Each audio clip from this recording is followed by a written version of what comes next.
Tercer mes consecutivo que suben los precios. Castilla y León ha registrado en marzo una subida del 6,5%, medio punto más que la media nacional.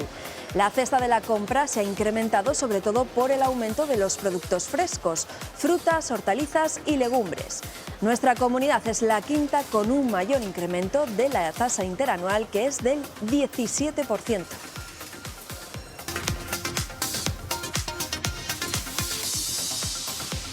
Hola, ¿qué tal? Vuelve a constatarse que los precios continúan su escalada y ante esta situación nos preguntamos si hay productos que se han dejado de comprar por su alto precio, si tiramos de unos alimentos más que de otros. Luego vamos a estar en Salamanca en un mercado para comprobarlo.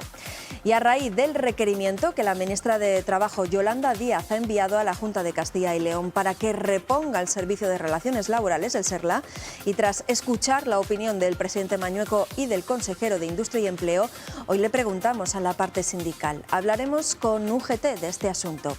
Y seguro que saben qué estaban haciendo tal día como hoy hace ya 3 años. Se cumplen 3 años de que se decretara el estado de alarma por el COVID y lo que siguió, bueno, pues ya lo saben.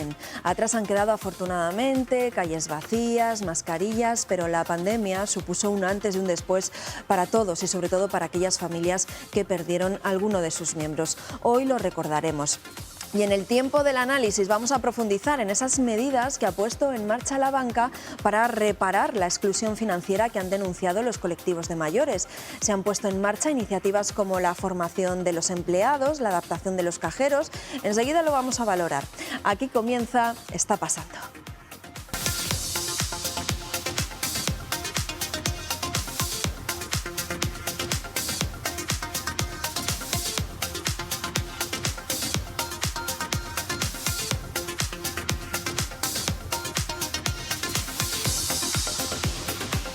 Pues vamos a comenzar con los datos del IPC que hemos conocido hoy, datos que vuelven a constatar que los precios de la cesta de la compra, Eduardo, siguen subiendo. Me temo que sí, Pilar, el IPC sigue subiendo, aunque en febrero lo hizo algo menos de lo que se esperaba, una décima menos del dato avanzado hace unos días. El índice de precios de consumo subió, por tanto, el mes pasado 9 décimas respecto a enero y la tasa interanual fue del 6%, es decir, que la vida es un 6% más cara que hace exactamente un año. Es el segundo mes consecutivo que sube. Aquí en Castilla y León el IPC también subió 9 décimas en febrero y se situó medio punto por encima del nacional, en el 6,5%. Somos ya la séptima comunidad autónoma con mayor inflación de España. Según estadística, esto se debe al encarecimiento de la electricidad y de los alimentos. La alimentación se disparó un 16,6% y descontada la energía y los alimentos, la inflación también sube, la inflación subyacente, una décima hasta el 7,6%. Y con los alimentos otra vez por las nubes, hoy nos preguntamos qué hemos dejado de comprar. ¿Hay algún producto que ya no echamos en la cesta por su precio? Paco Gómez, buenos días, lo comprobamos en el mercado de Salamanca. Sí, ¿qué tal? Buenos días. El mercado central de Salamanca es en gran medida el termómetro de la evolución de los hábitos de consumo de los salmantinos y aquí vemos como un día entre semanas se nota ese encarecimiento de los productos, 16% en general es el dato que hoy hemos confirmado en la cesta de la compra y se está notando de manera particular en los productos frescos, en el pescado que no ha descendido su precio como suele ser habitual en otros años por estos tiempos y sobre todo en hortalizas y verduras. Estamos en el puesto de Frutería Primi, nos atiende Munir, buenos días. Buenos días. Bueno, 16% se ha encarecido la cesta de la compra, ese es el dato de hoy. Se nota particularmente los productos frescos. ¿Cuáles podríamos destacar, Munir? ¿Cuáles son los que más se han encarecido? Encarecido el tomate, un poco tomate ha subido mucho, pimiento rojo, pimiento verde, que han subido ahora en este momento. Y los que han bajado, calabacín, zanahoria, repollo, sus verduras han bajado. Y la fruta ha bajado un poco, sí.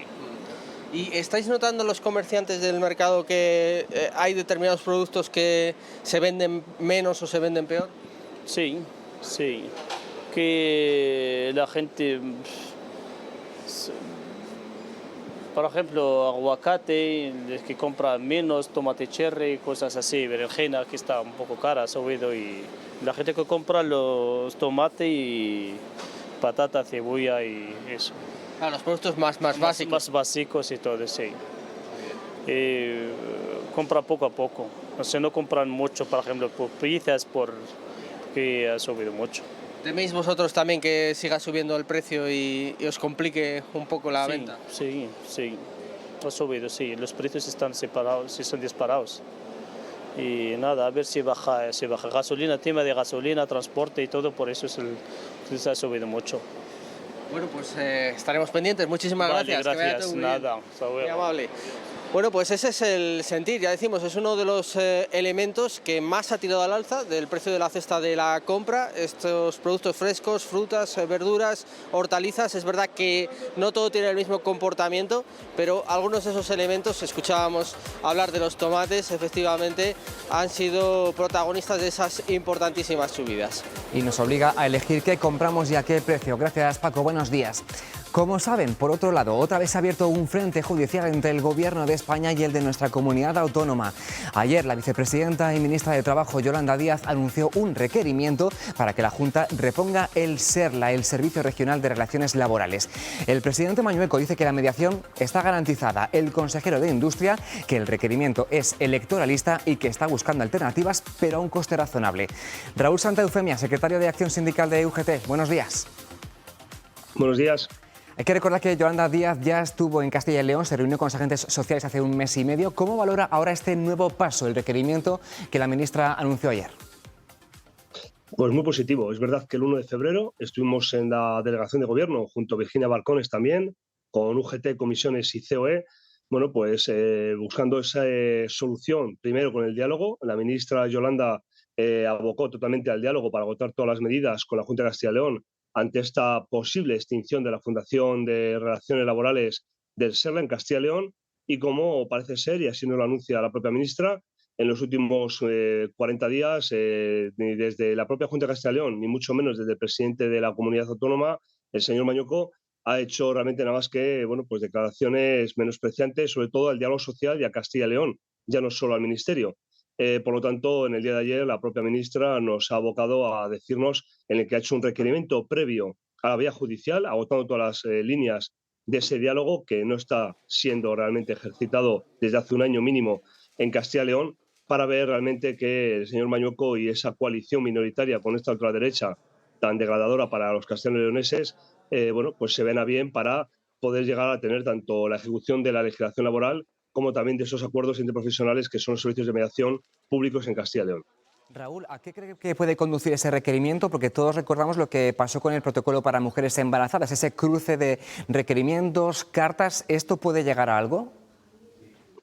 Sobre todo la vía judicial. Está tanto que el Ministerio de Trabajo a día de hoy está abocando, ya digo decir, a agotar todos los pasos del diálogo social, como también hemos hecho desde mi organización de UGT Castilla y León y también de UGT Confederal, y el siguiente paso será la vía judicial también, y ahí sería claramente desde el Ministerio, por parte de la ministra Isabel, la ministra de Ordenación Territorial, quería ya la parte jurídica, la vía judicial, para llevar a cabo, bueno, pues totalmente la exigencia jurídica a través del máximo nivel, que es el Estado, hacia la Junta de Castilla y León, vuelvo a decirlo, como esa vulneración de la legislación laboral, como vulneración de los bienes y los derechos que nos marca la Constitución y la libertad sindical, tanto a los agentes sindicales como a la parte empresarial, como máximos representativos, que nos brinda, vuelvo a decirlo, la Ley 8/2008 en Castilla y León, como bueno, pues la Constitución o la ley orgánica a nivel estatal.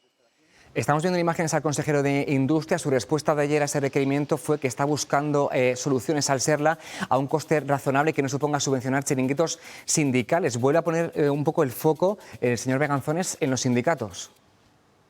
Que ponga el foco donde quiera. Primero, que nos diga claramente cómo Castilla y León se está totalmente vilipendiando, y entendemos que acabaremos al final en el juzgado si sigue manteniendo estos insultos y estos agravios, sobre todo, y ahí como tal hablo como UGT Castilla y León y UGT a nivel estatal, con los Twitter que hemos amanecido en el día de hoy hablando de mariscadas y hablando desde su cuenta de Twitter, en el que viene claramente a agotar y a realmente debatir todo lo que tiene que pretenderse hacia UGT.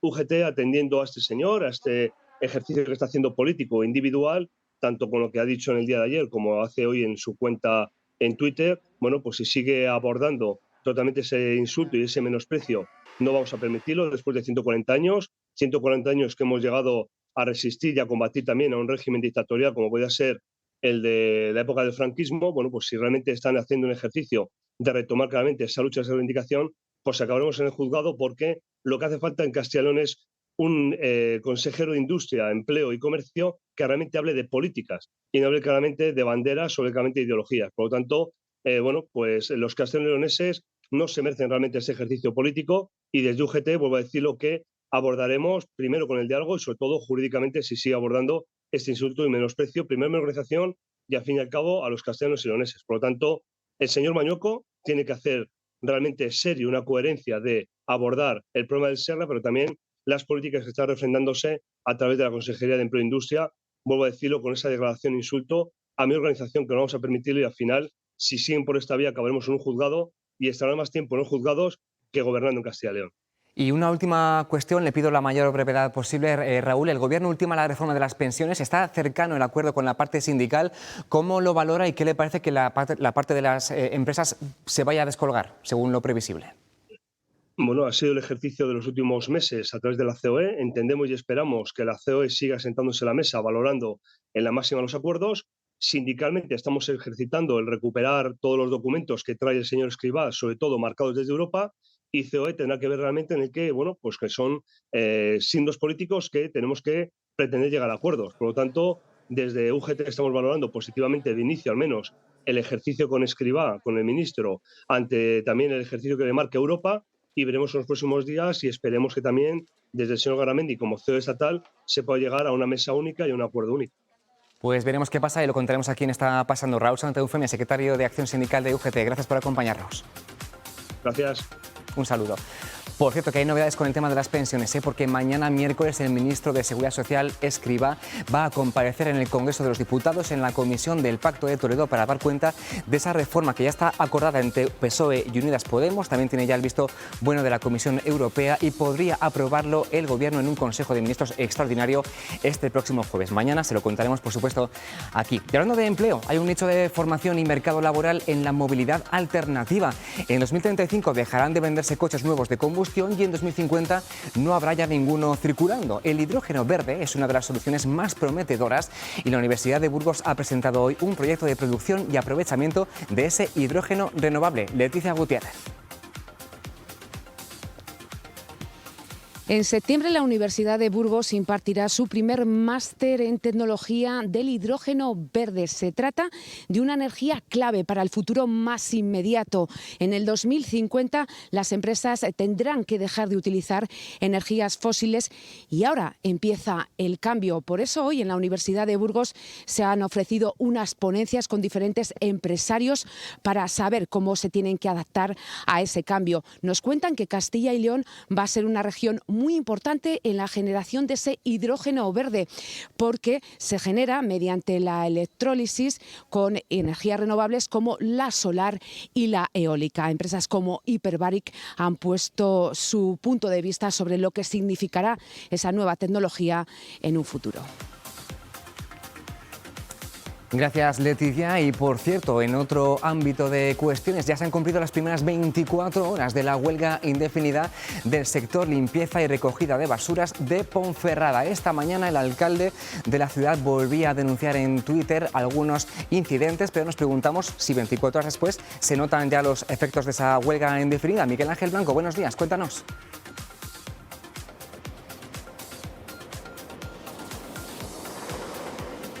Sí, es la segunda jornada de huelga indefinida de los trabajadores de la limpieza viaria y recogida de basuras en Ponferrada. Son los 74 profesionales en la actualidad. Reclaman diferencias salariales que les parece no son justas entre compañeros, porque los nuevos contratos se tienen que adherir al convenio provincial y no al convenio, dicen, que disfrutan hasta el 90% de la plantilla, considerando, por tanto, injusto. De hecho, creen que esta pasada noche se ha hurtado en parte su posibilidad del derecho a la huelga, porque ha habido camiones recogiendo basura escoltados por la policía municipal. El Ayuntamiento de Ponferrada dice que han registrado provocado durante la pasada noche algunos actos vandálicos, como la quema de algún contenedor, incluso el depósito de basuras en la entrada de algún centro educativo. La propia empresa ha hablado en las últimas horas, lamenta este conflicto laboral, dice que el convenio que reclaman los trabajadores no existe, que expiró en el año 2017 y que aún así el 90% de la plantilla sí mantiene esas condiciones del convenio expirado, que es muy poca la cantidad que ha tenido que adherirse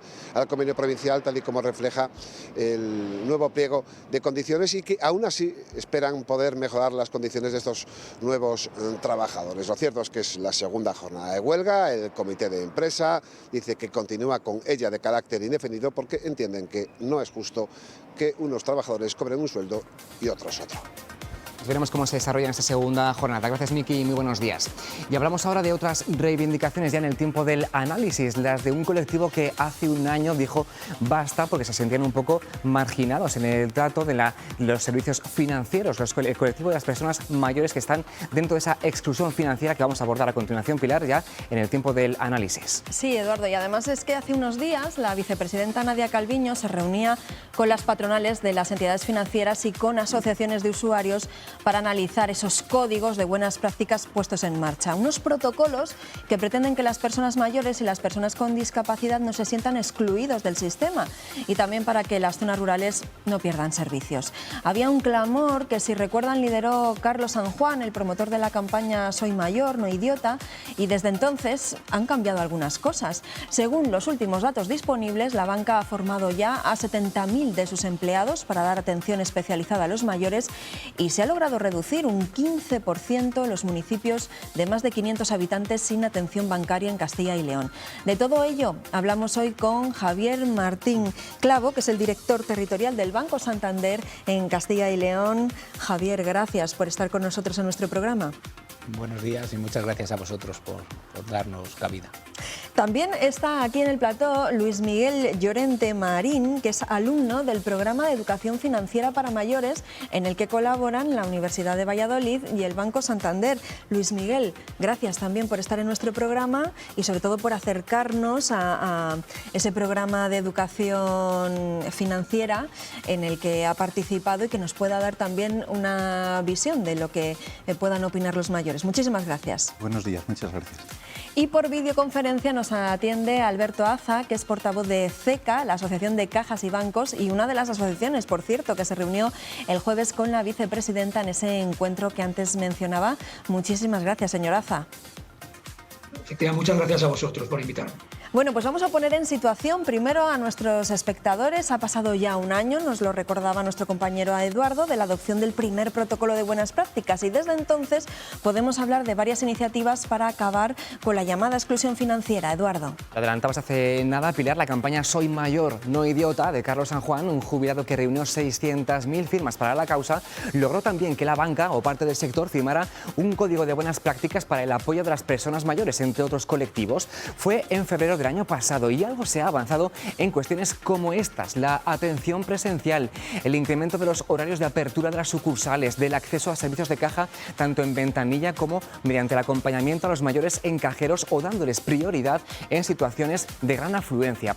Con datos de las entidades financieras, en estos 12 meses se ha duplicado el número de oficinas con horario presencial un poco más amplio, ha aumentado un 50% la atención telefónica personal, se han adaptado el 91% de los cajeros y el 80% de los canales digitales, y se ha dado un impulso a la formación de empleados especializados en atención a mayores, 70.000, decíamos hace un momentito.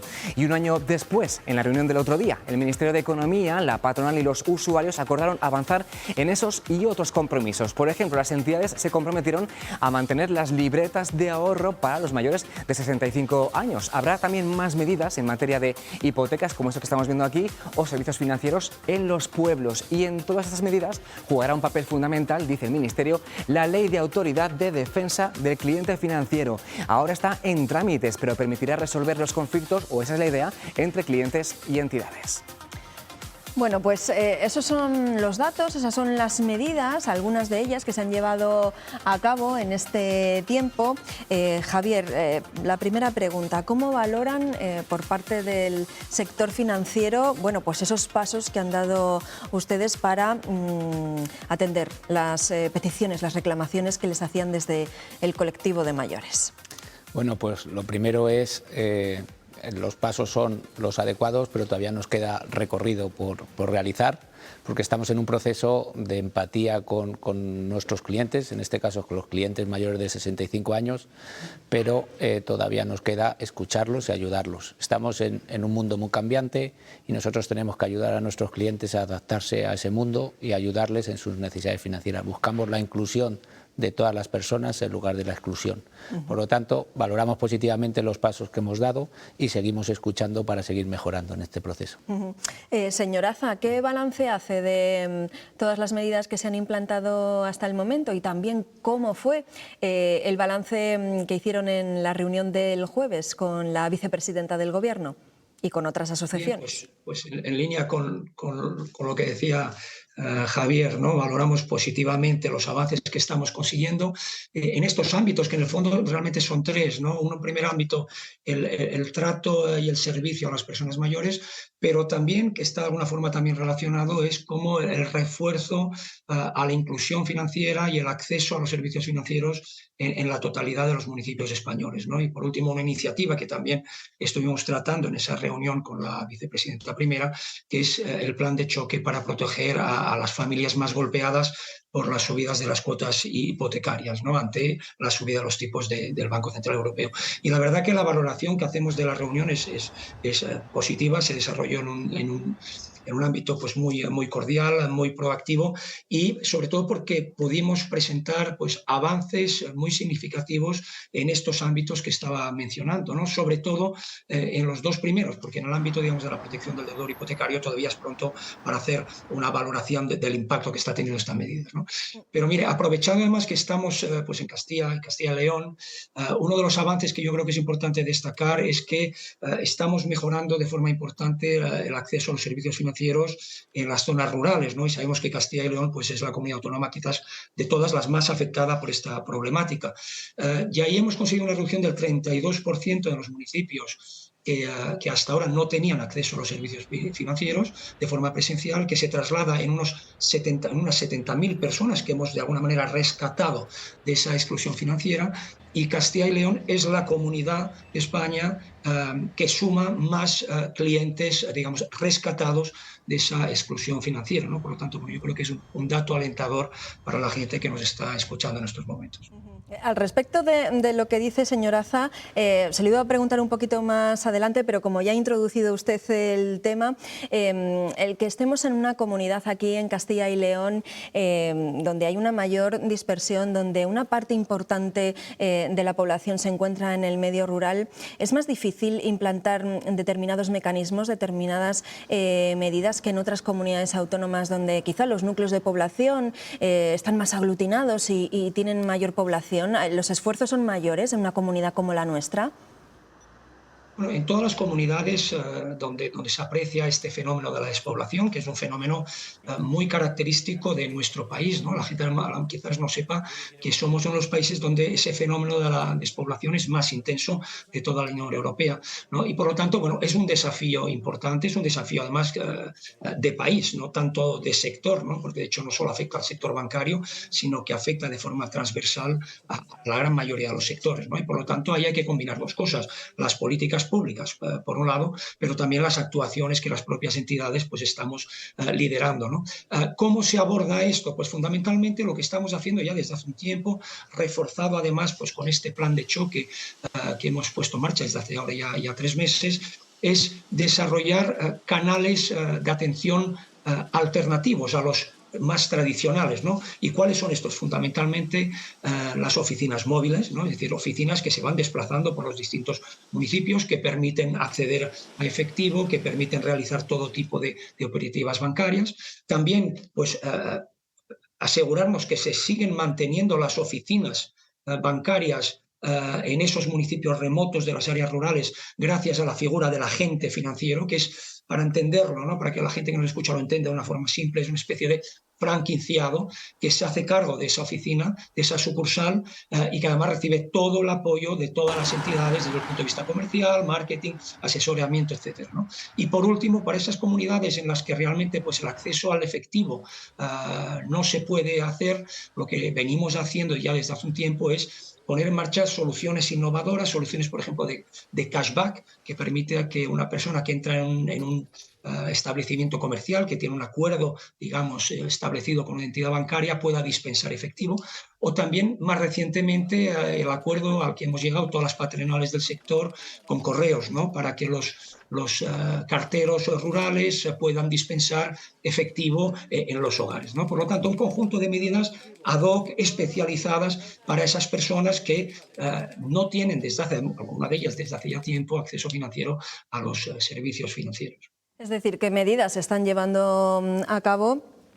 Claro, harán falta todavía más, pero bueno, poco a poco se va respondiendo a las demandas de esos colectivos, ¿no?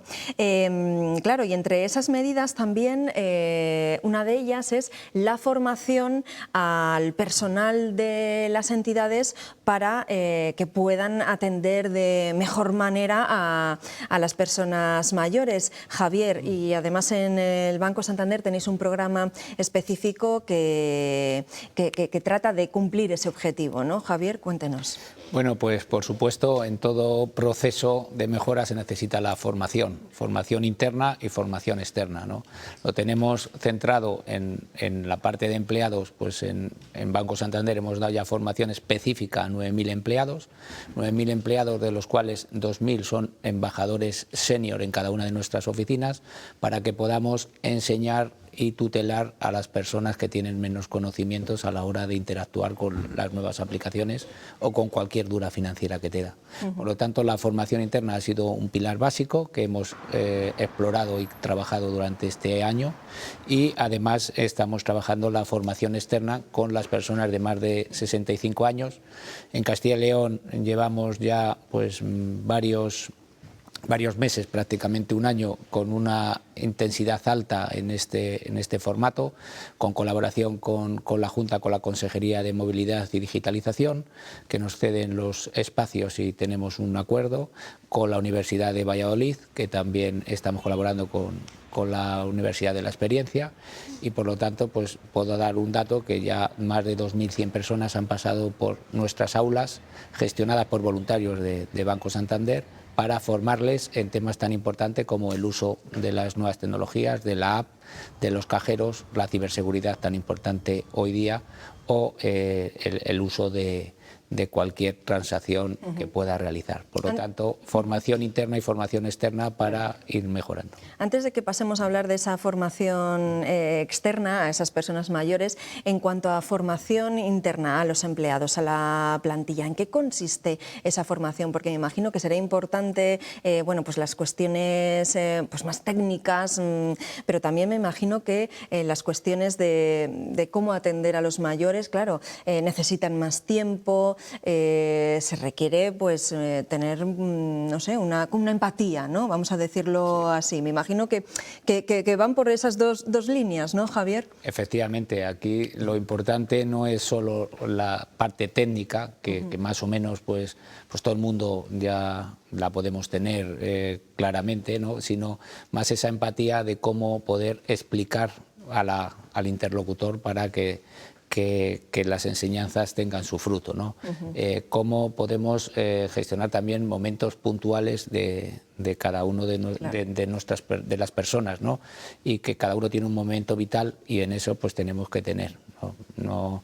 No solo es la técnica, sino también muchas veces es la psicología a la hora de gestionarlo, ¿no? Por lo tanto, es una formación bastante interesante que nos ha permitido pues mejorar nuestro índice de experiencia cliente de NPS bastante en estos últimos meses, ¿no?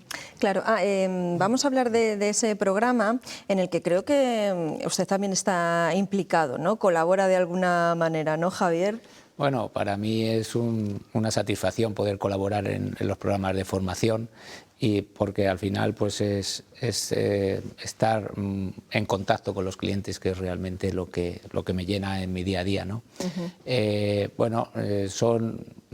Realmente son muy gratificantes, porque realmente nuestros alumnos intentan aprender, intentan ir creciendo, ¿no?, en conocimientos. Y bueno, pues suelen ser de verdad espectacular la formación que hacemos y la gratitud con la que las personas que lo reciben nos muestran en su día a día. Por lo tanto, es una bonita experiencia. Pues una de las personas que ha participado en ese programa en el que colaboran Banco Santander y la Universidad de Valladolid, pues es Luis Miguel. Luis Miguel, ¿por qué decidió usted participar en este programa? ¿Cuál fue la fórmula? Porque creo que también por ahí está la Universidad de la Experiencia y la Universidad Millán Santos. ¿Por qué decidió incluirse en este programa de educación financiera? ¿Veía que se estaba quedando atrás? Sí, es cierto, nos estamos quedando muy atrás. Muy atrás. Ten en cuenta que somos una generación que estamos entre dos eras: la industria analógica y la del conocimiento digital.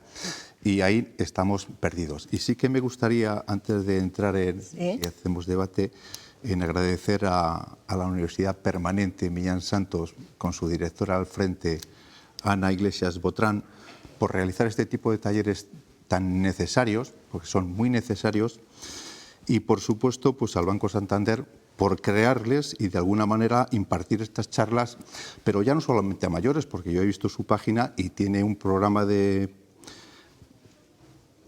temas financieros, de cursos financieros muy amplio, muy amplio. Nosotros lo titulaban Finanzas para Mortales, Javier, ¿es así? Es así. Finanzas para Mortales. Y la verdad que la experiencia ha sido, aparte de necesaria, gratificante. Gratificante porque dentro de nuestras edades hay diferentes tipos. Unos a lo mejor hemos tocado ligeramente la informática y algunas cositas las puedes dominar, pero cuando llega a la hora de ejecutar, te entra ese miedo que dices, ¿qué voy a hacer? Claro. Y el Banco de Santander, a través de estos cursos, talleres, pues nos informa sobre los temas digitales que presentan ellos, que son muy generales también dentro de lo que es la banca financiera, y de alguna manera nos advierten de la seguridad que debemos de tener, que son 4 pasos muy importantes cuando recibimos llamadas, mail y ese tipo de cosas, que bueno, que de alguna manera nos sirven para rebajar ese miedo que tienes, ¿no?, en ese momento, que sobre todo es miedo porque no tienes información. Claro, le iba a preguntar, Luis Miguel, ¿qué es lo que genera más dudas, más miedo, más desconocimiento? ¿La parte de las nuevas tecnologías o la parte de los conocimientos financieros o ambas? Ambas, porque dentro de los términos financieros hay infinidad de palabras que te puedes encontrar pues ahora mismo, que a través de los medios y demás, tinta, economía circular, inflación, deflación, bueno, ya palabras inglesas, Besen, Fitcheck, o sea, te puedes encontrar de todo. Esto es, de alguna manera, hay que digerirlo muy bien. Y la parte tecnológica, pues lógicamente, quizá a lo mejor menos, menos porque una cosa es trastear y otra cosa es ejecutar. Y cuando vas a hacer algún tipo de acción bancaria, sobre todo cuando te tocan tus ahorritos, pues sí, que hay incertidumbre. Tienes mucho miedo. Hay incertidumbre, y bueno, lógico. De esta manera, a través de estos cursos, pues digamos que pierdes un poquito ese miedo y aprendes a manejarte de una manera más suelta. Me imagino que la sensación, no solo la de usted, la del resto de compañeros que asisten a estos talleres, más o menos es la misma, ¿no? Que son necesarias este tipo de iniciativas para ampliar, ¿no?, la formación. Muy necesarias, porque a pesar de que la banca digital viene desde hace años, pero ahora mismo las entidades, lógicamente, como cualquier tipo de empresa, van a restringir sus esas herramientas para hacerlas más fáciles y de alguna manera trabajar con las nuevas tecnologías. Y a nosotros eso nos pilla pues sí, en un estado sí. que pero no bueno, le tenemos voy a ese decir, Luis Miguel, que nos conocimiento. pilla a todos, que no sé, o sea, aquí hablamos de los mayores, pero quiero decir Pero la que- juventud tiene sí. algo a favor y es que la tecnología, la herramienta la domina. Ya. Quizá a lo mejor la teoría de estas cosas no lo sabe, pero sí que la puede poner que están en más práctica de alguna adaptados a otra las manera. nuevas tecnologías. A nosotros se nos convierten las dos en un problema. ¿Era de justicia que se pusieran en marcha medidas de este tipo? O sea, ya no me refiero al programa de educación financiera, sino Sí. ¿era de justicia lo que Sí. reclaman Antes las personas mayores? Sí. Antes hemos hablado del señor San Juan, impulsor de la ley del defensor del usuario. Eso es muy importante, porque hay una media de edad muy alta y esas personas mayores, por muchos cursos que hagan, es imposible que puedan acceder a ellos porque tampoco dominan la tecnología. Entonces, a esas personas son muchísimo más vulnerables que nosotros. Nosotros a lo mejor tenemos alguna otra opción de aprender. Se han dado pasos, ha habido avances, pero desde el colectivo de mayores, bueno, pues se insiste en que aún quedan muchas cosas por hacer. Te lo ha contado, creo, Eduardo, la presidenta de la Confederación de Jubilados y Pensionistas, ¿no? Eduardo, ¿cuáles son sus reivindicaciones? Pues tal cual, se han hecho cosas este último año, pero aún queda mucho por hacer. Es lo que nos ha dicho, como avanzabas, Pilar, la presidenta de la Confederación Nacional de Jubilados y Pensionistas de España, Adela Cabezas. Representa a decenas de miles de mayores de varias comunidades autónomas, incluida la nuestra, y cree que, a pesar de los protocolos y buenas prácticas, la banca tiene que avanzar más todavía en el trato y atención a estas personas. Ha sido un paso muy pequeño. Tienen que dar pasos mucho más grandes y pasos de gigante, ¿eh? Porque es que realmente el problema de los bancos viene agudizándose de hace años y cada vez es más serio y más grave. No están haciendo nada del otro mundo, están haciendo algo que realmente me parece que en una sociedad un poco más humana y más comprometida se tendría que hacer, no sin reivindicarlo y pedirlo, y eso, yo creo que era algo que tenían que hacerlo por iniciativa propia. Trato personalizado, atención ininterrumpida toda la mañana y, sobre todo, lo más urgente, dice Adela, ayuda con lo digital, el cajero, la banca online, todo lo que es automático. Porque sí, hay mayores que aprenden a manejarse, pero dice que tampoco se les puede obligar. Las personas que quieren formarse hoy por hoy son personas recién jubiladas que son más jóvenes. Pero el problema lo tenemos a partir de los 78, 79, 80 y tantos años, que esas personas no quieren tampoco formarse porque dicen que ya no tienen edad para formarse, es mucho más difícil aprender y no quieren. Entonces siguen reivindicando un trato personal. Vamos, que lo que quieren es lo que queremos todos, un trato humano, personal, que al fin y al cabo, como dice Adela, los bancos guardan las pensiones de nuestros mayores y tienen todo el derecho a recibir una atención adecuada. Nos vemos ninguneados, ¿eh? Y muchas veces nos tratan de una manera como muy infantil, como usan mucho el edadismo. El abuelo, mira abuelo que esto no, mira abuelo que esto no. Es un poco, en tono un poco, no digo despectivo, pero un poco sí. Y ese trato no nos gusta. Nos gusta que nos traten como personas mayores, pero como personas dignas. De Adela como presidenta de la Confederación de Jubilados y Pensionistas. Javier, supongo que entienden, ¿no? Bueno, pues las críticas, las demandas, las peticiones del colectivo de mayores, ¿no? Y hacía hincapié Adela en que no les traten como si fuesen niños y luego dice que claro, que ustedes están haciendo lo que tienen que hacer. ¿Qué le parece? Bueno, para nosotros es un colectivo, no voy a decir colectivo, son personas muy importantes para nosotros. Intentamos aportarles todo nuestro cariño y todo nuestro saber. Estamos en una tierra, además, que Castilla y León, pues prácticamente, ¿no?, el 25% de nuestros clientes, de las personas que estamos en esta querida región, son mayores de 65 años. Y tenemos que buscar que se sientan queridas y que se sientan adaptadas a los tiempos, porque queremos que estemos todos juntos y que la inclusión sea una referencia. Por lo tanto, bueno, pues hablaba al principio, esa escucha activa que tenemos, esa empatía, La tendremos que seguir mejorando, sin duda. Si aquí pues nos dicen que todavía nos queda área de mejora, seguiremos trabajando, porque nuestro objetivo es que realmente para nosotros seamos uno más y que estén perfectamente integrados y que entre todos seamos capaces de solucionar los problemas de la nueva sociedad, ¿no? Y donde no llegan las entidades financieras, pues ahí salen al rescate pues otras instituciones, las administraciones. Y Eduardo, tú nos vas a contar una de esas iniciativas para llevar el cajero automático hasta un pequeño pueblo. Hablamos de la exclusión financiera de los mayores, pero también afecta al mundo rural, donde también hay personas mayores. Cada vez más pueblos se quedan sin oficina, sucursal o ni siquiera un cajero automático.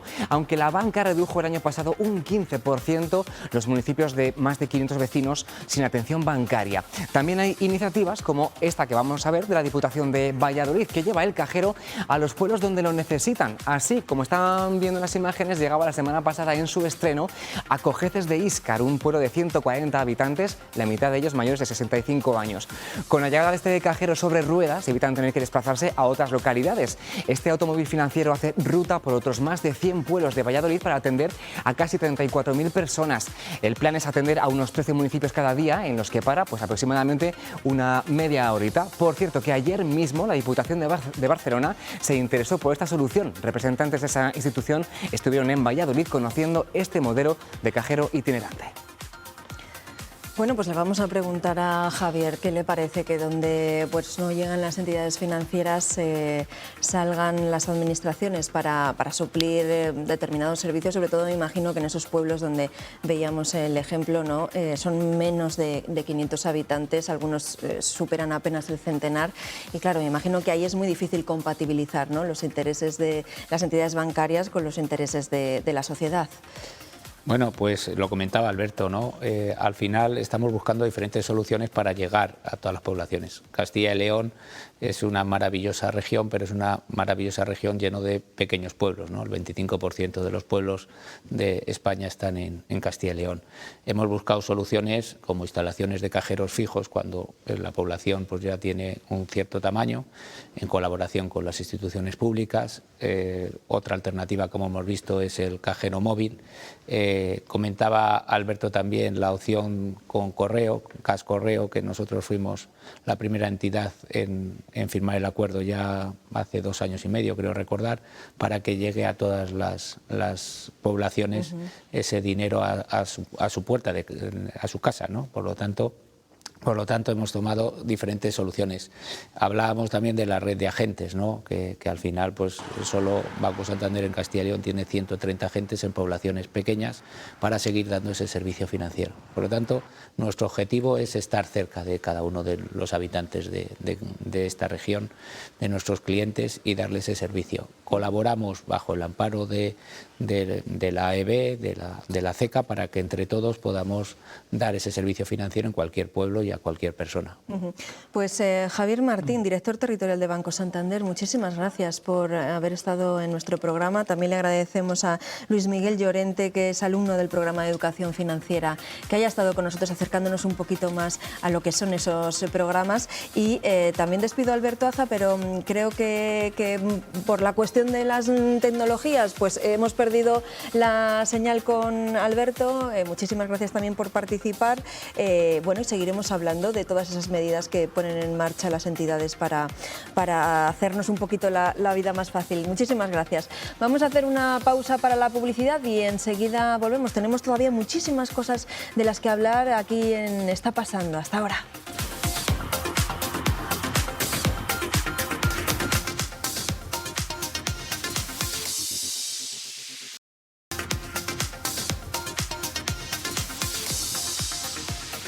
Parece que fue ayer, pero ya han pasado 3 años del decreto de estado de alarma por el COVID. Sí, parece que fue ayer, al mismo tiempo hay una sensación de que han pasado muchas cosas durante este tiempo, Eduardo.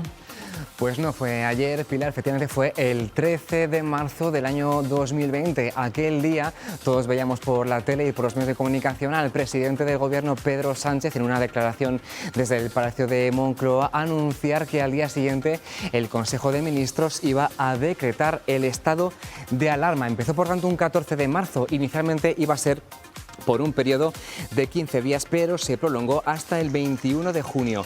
Meses de confinamiento que poco a poco fue relajándose, entre comparecencias de Fernando Simón y aquí de Francisco Igea y Verónica Casado, la llegada de material sanitario o las tan ansiadas vacunas. Lo último, hace solo unas semanas, el fin de la mascarilla obligatoria en el transporte público. La pandemia ha dejado en Castilla y León a día de hoy 850.000 casos positivos y 18.500 fallecidos. De estos 3 años ha hablado esta mañana precisamente el consejero de Sanidad.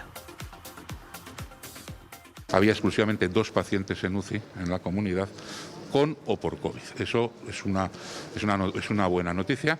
Sigue habiendo un número de pacientes ingresados todavía por COVID en la comunidad importante, alrededor de 150 con y por COVID, pero desde luego realmente la situación ha mejorado como de la noche al día, gracias sobre todo a la vacunación exhaustiva, que ha sido un éxito para este país. Durante este tiempo también hemos visto homenajes a las víctimas de la pandemia. Hoy mismo, por ejemplo, en Ávila, el Ayuntamiento ha presentado la joya de orfebrería donada a la ciudad por el joyero abulense Miguel Ángel Resina en recuerdo de las víctimas de la COVID-19. Tiene forma de coronavirus, está hecha a mano en oro y plata y esos 50 tentáculos representan las 50 provincias españolas. Alianza frente a la COVID-19 es el título de esta pieza de homenaje a quienes han sufrido las consecuencias de la pandemia. 3 años después, la normalidad impera de nuevo y ya es de lo más habitual celebrar las cosas pues como siempre se ha hecho. En Soria han estado celebrando estos días las jornadas de la Costrada, su postre más típico, y para mantener la tradición entre las nuevas generaciones de reposteros, hoy los maestros pasteleros imparten un taller, Andrea Altelarrea, a los alumnos de panadería y confitería.